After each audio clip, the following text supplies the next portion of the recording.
마음만큼은 집 전체를 가져가고 싶으신 분들 사실 다 필요 없고 무조건 챙겨가야 돼요. 지금까지 힘들게 줄여왔던 캐리어 빈 공간에 채워볼 시간을 콕콕 집어드리겠습니다. 안녕하세요, 유럽진입니다. 오늘은 가성비 여행을 좋아하시는 분들을 위해서 준비해봤는데요. 바로 유럽 가성비 여행 짐 싸기 꿀팁입니다. 제가 마침 또 가성비 여행을 곧 떠나거든요. 그래서 그 여행을 위해서 짐을 싸면서 짐 싸기 꿀팁을 여러분들께 전달해드리면 좋을 것 같아서 영상을 준비해봤습니다. 이번 영상은 특히 여행은 처음이라서 어디서부터 어디까지 가져가야 할지 모르겠는 마음만큼은 집 전체를 가져가고 싶으신 분들 꼭 보셔야 합니다. 힘들게 비행기 숙소 예약 다 하고 코스까지 다 짰는데 또 도대체 짐은 어떻게 싸지? 이런 생각 드신 분들 정말 많으실 거예요. 처음 여행하시는 분들은 짐 싸는 것도 정말 막막하실 거예요. 아니면 너무 다 챙기고 싶은데 무게가 감당이 안 되시는 분들 제가 핵심만 콕콕 집어드리겠습니다. 오늘 그런 분들 특별히 모시겠습니다. 여행 갈 때 가져가는 수화물 종류에 따라서 두 가지 성향으로 나눠서 꿀팁을 설명해 드릴 수 있을 것 같아요. 첫 번째 유형은 저처럼 캐리어랑 백팩, 크로스백 이렇게 세 가지를 챙기는 유형이 있고요. 두 번째는 백팩이랑 크로스백만으로 가볍게 여행하시는 유형. 이렇게 두 가지로 나눠서 짐 챙기는 꿀팁을 소개해드리고자 합니다. 이번 편은 첫 번째 유형분들께 드리는 꿀팁입니다. 우선 여러분들이 참고하시라고 제 여행 정보를 간단하게 말씀드리자면 저는 이번에 프랑스에서 기획에 머물고 다른 나라들로 2주 동안 배낭여행을 갈 예정입니다. 캐리어는 페리티 24인치입니다. 저는 이벤트로 얻었고요. 솔직히 가격이 조금 비싸긴 한데 가격값은 한다고 생각하거든요. 가장 좋은 건 옆에 무게를 잴 수 있는 저울이 내장되어 있어서 따로 저울을 챙기지 않아도 된다는 점입니다. 솔직히 저는 예뻐서 좋아합니다. 캐리어 고르실 때 꿀팁을 하나 드리자면 튼튼한 하드 캐리어 중에서 PC 소재로 된 걸 추천드리고요. 사실 다 필요 없고 바퀴가 튼튼하고 360도로 굴러갈 수 있어야 됩니다. 저는 바퀴가 제일 중요한 것 같아요. 바퀴가 튼튼해야 잘 안 깨지고 360도 회전이 돼야 편안하게 끌고 다닐 수 있거든요. 여행지에서 캐리어 끌고 가는데 캐리어가 잘 안 끌리고 바퀴가 막 깨지기까지 하고 그러면 그 여행 정말 쉽지 않겠죠? 그리고 눈에 잘 띄는 디자인을 고르시는 것도 좋아요. 공항에서 찾기 쉽거든요. 짠! 이 백팩도 페리티 건데 지금은 단종이 됐어요. 근데 수납력이 정말 좋아서 저는 잘 쓰고 있고요. 이거는 제가 구매했습니다. 이게 새로운 버전으로 리뉴얼이 되어서 단종이 됐는데 리뉴얼 된 것도 정말 예쁘고 수납력이 더 좋아졌더라고요. 백팩은 수납력이 좋고 가벼운 게 최고인 것 같아요. 그리고 어깨 패드가 잘 되어 있는 거. 무거운 거 오랫동안 메고 있으면 어깨가 너무 아프니까 어깨 패드가 푹신한 거 정말 중요합니다. 그리고 이건 프라이타 크로스백인데요. 프라이타 가방이 정말 좋은 게 이게 뗄 때 소리가 정말 커서 소매치기 당할 위험이 조금 적은 것 같더라고요. 제가 짐 싸는 걸 너무 좋아해서 여행 3달 전부터 짐을 쌌다가 풀었다가 여러 번을 반복하거든요. 그래서 저 짐 싸는 거 정말 자신 있습니다. 절 믿고 따라오세요.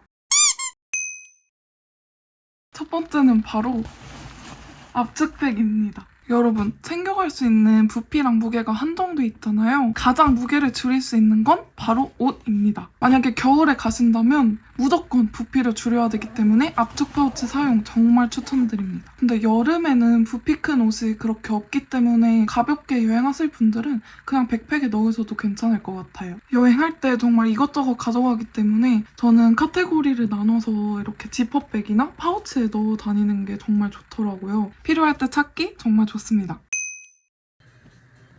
그리고 겨울이나 여름 상관없이 일주일 이상의 장기 여행을 한다 하시는 분들은 무조건 일주일치 옷을 챙겨가셔서 돌려 입는 걸 추천드려요. 바로 여기서 무게를 줄여야 여러분들이 가볍게 다녀올 수 있어요. 저는 겨울에는 입는 거 말고 아우터 하나만 챙겼던 것 같아요. 그리고 여름에는 땀이 많이 나기도 하고 옷이 가볍기도 하니까 조금 더 많이 챙겼던 것 같아요. 자주 빨아입고 돌려 입는 거 추천드립니다. 그리고 여름에는 아무리 더운 지역이더라도 밤이 되면 조금 쌀쌀하더라고요. 혹시 모르니까 이런 긴팔 셔츠 같은 거 꼭 챙기시길 바랍니다. 두 번째는 세탁 시트입니다. 장기 여행을 하시는 분들이라면 세탁을 꼭 하실 텐데요. 아마 코인 세탁이나 호스텔, 에어비앤비 같은 곳에서 하실 거예요. 세제는 유럽에서 사면 비싸기 때문에 한국에서 가볍고 저렴하게 살 수 있는 세탁 세제 시트를 가져가시는 거 추천드립니다. 가볍게 손빨래 하실 분들은 다이소에서 세탁 비누 사셔서 조각 내서 작게 가져가시는 거 추천드려요.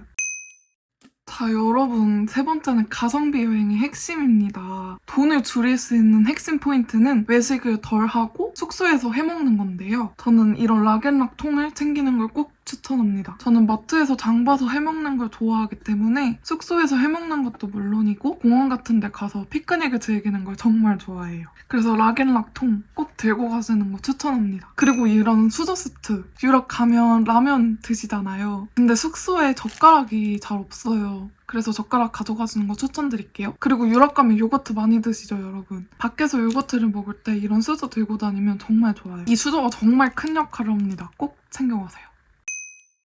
유럽 소매치기 정말 장난 아닙니다, 여러분. 생각보다 덜 하긴 하지만 내가 만약에 이탈리아, 스페인, 프랑스 이 세 나라 중에 하나를 간다? 무조건 챙겨가세요. 특히 이 자전거용 자물쇠는 기차 같은 데에서 캐리어 묶어두기 정말 좋아요.